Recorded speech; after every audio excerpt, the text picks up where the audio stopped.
तुम्हाला असं वाटत नाहीत का की भारताचे जे सभोवतालचे देश आहेत त्याच्याबरोबर भारताचे जे आत्ताचे संबंध आहेत, परराष्ट्र संबंध, ते थोडे खालावत चाललेत आणि चीनचा इन्फ्लुएन्स तिथं वाढतोय? सर नक्कीच चीनचा इन्फ्लुएन्स वगैरे त्या कंट्रीजमध्ये वाढतोय, बट आपले संबंध पण वेगवेगळ्या कंट्रीज सोबत सर चांगले आहेत. जसं की ट्रेड रिलेशन आपले बांगलादेश सोबत जर ट्रेड बघितला आपण तर तो ट्रेड चांगला आहे. कोलंबो श्रीलंकेसोबतही आपण तिथं इन्व्हेस्टमेंट पोर्ट वगैरे मध्ये इन्व्हेस्टमेंट करतोय.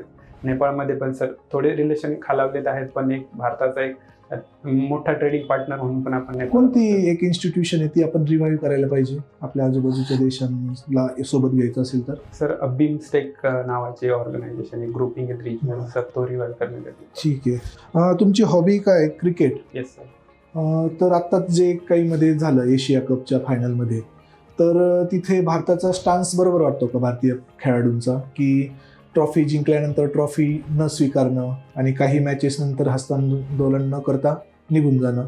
सर आपण ट्रॉफी स्वीकारण्यासाठी तयार होतो सर, फक्त आपण त्यासाठी आपले कोच वगैरे जे होते ते रिप्रेझेंटेटिव्ह पाठवणार होतो. आणि जर हस्तांदोलन करण्याचा इश्यू सर मला तो एक सिम्बॉलिक वाटतो, की ज्या देशातून आपल्याला आपल्या देशात दहशतवादाच्या कारवाया होत आहे त्याला आपण सिम्बॉलिकली अपोज करत होतो सर. आणि या बाबतीत मला कुठेही ICC किंवा कोणत्याही रूलचं व्हायोलेशन झालेलं मला जाणवत नाही सर.